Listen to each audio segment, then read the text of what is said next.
should get one of your tall timber down back. Is that confirmed, do you think? Yeah, I hope so. I just spoke to Bobby as I was walking through, and I did say to her, can I talk about your corky being better? Because it looked like initially being a corky, but it's turned out obviously it's been a hamstring, and yeah, we should get him back. Look, he's got to get through today's training. I expect he'll do that, but you never say definitely until you know he is. Harry's in the same boat? Yeah, Gus will be the same. Both just need to complete the rest of the week, but with the bye, and we really well planned with Montfridge. We knew he was struggling coming back from his ankle, so we took the choice to get him as best we possibly could and get him in shape now. We think he's at his absolute best and can perform that way. Is it a bit of a relief? Will it be a relief having Carlisle back? Yeah, it'll certainly be handy. Not for me. It'll be more a relief for Jack Homsch and Tommy Jonas and Cam O'Shea. Those boys have been hanging on down there. So, he's our full back. We love him in the side and we need him there. Have people underestimated the impact that missing those two has actually had on the group? Oh, look, I don't know. They may have. I don't know.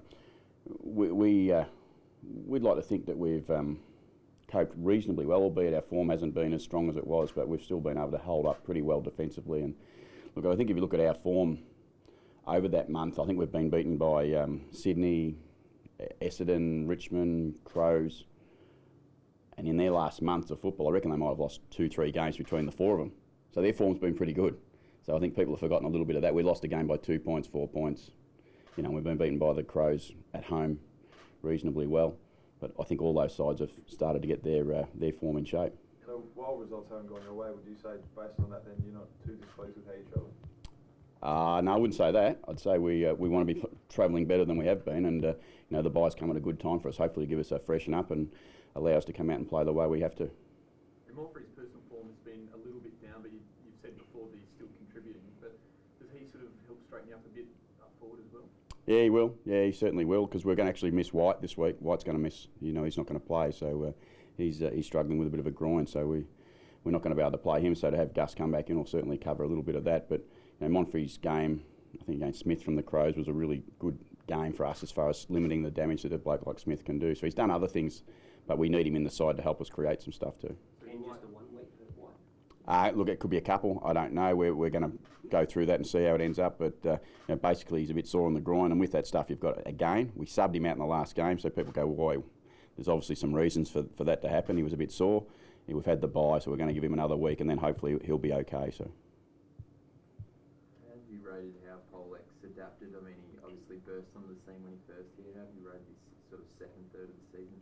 He's got some attention, which is really good for him. For his long-term development, it's going to be fantastic. And Jared's just learning to deal with a little bit more of that. And for us, he's one of the players that we've certainly missed a little bit of his drive. But that's just what a football season does. You don't get to play every game as well as you'd like to, and the opposition have a fair bit to do with that. So he's just got to keep working his way through that, like Travis would have done, like Hamish has had to do, and a number of our players have had to deal with that. Just to confirm with White, so did he just tighten up in that game, in the last game, round 18? Yeah, he was a little sore going into that game, which we thought he was okay, but with groins and when they start to get sore, they tend to come pretty quick, and that's what happened with Whitey. So we've just had to back off a little bit. We did a bit similar thing with Tom Jonas. If you remember back, I don't know, about round 7 or 8.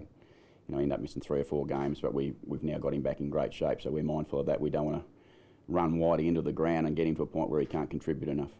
Jackson Trengo out of the moon boot, coming along well, maybe a week or two? Yeah, hopefully. Look, again, there's a bit to cross for Jacko still, but the whole plan was to get him up for the Sydney game, and we're still very hopeful that will be the case. Jacko was trying to push to get up for the Collingwood game, and said let's just take it one little step at a time, Jacko, and see how he goes. He'll start to run out in the grass basically in the next couple of days. Ken, what have you really impressed over the week?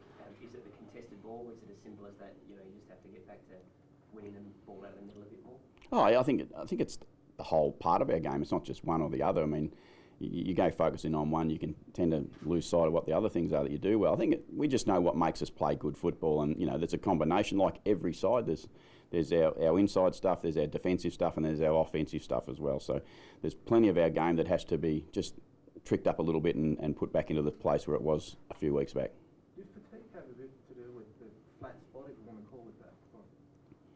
Nah, look, I don't know. I think the opposition had more to do with it than fatigue. I think they were certainly putting a bit of pressure on us, and we just weren't able to play the way that we wanted to play as often as we were. We probably shut down a little bit. I think we weren't as brave as we needed to be. Yep. said that he felt the team spent a lot of their energy chasing the opposition. Was that a structural thing, you think, that they got their hands on the ball and you weren't set up properly, or just one of the things that happens in footy? Yeah, I think it just happens that, the scoreboard's going against you, you've got to defend harder, and that makes it certainly much harder for you. But every side goes in at the start of the game, we're level, and it's a matter of who can get on top as quick as you possibly can and try and get the game on your terms as much as you want. But look, it's just a tough game of football that they play, and it's hard work. And it begins like a pretty tough run home for you guys. Obviously, an eye has to be on the top 4 spot.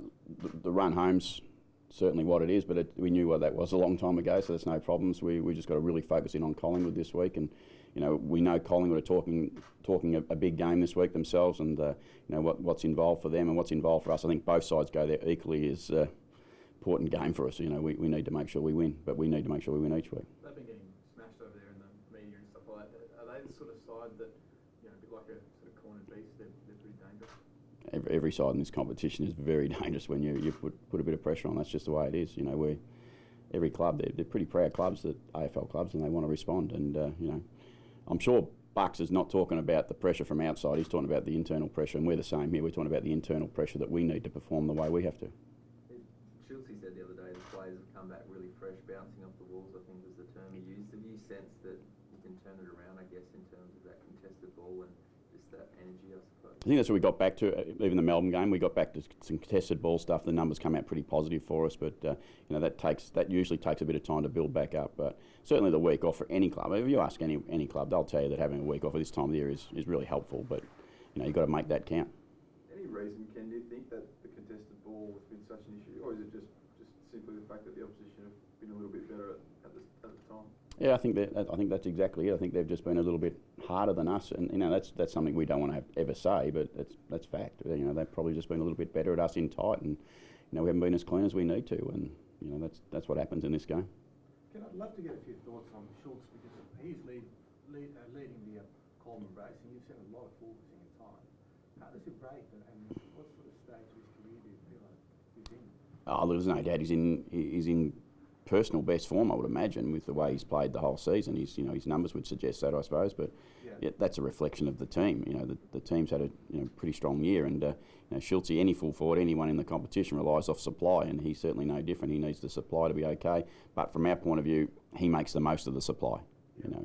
That's really important. I mean, there was not a more important kick than he had only a couple of weeks ago that we sit back. When he's got the ball, I'm pretty comfortable in the box. I've got to say that he's having a shot from anywhere, and he's such a good kick. Does he remind you of anybody else you've dealt with over the years? No, not really. Just Jay Schultz. That's who he reminds me of. It's just a good kick. He's a bloke you rely on, and it's good to be able to have a full forward that you can trust that's going to do his job. But he's going to miss some. Yeah. We see him miss some, but more often than not, you're pretty comfortable. All right, thanks, boys. Thanks, Ken. Have a good day.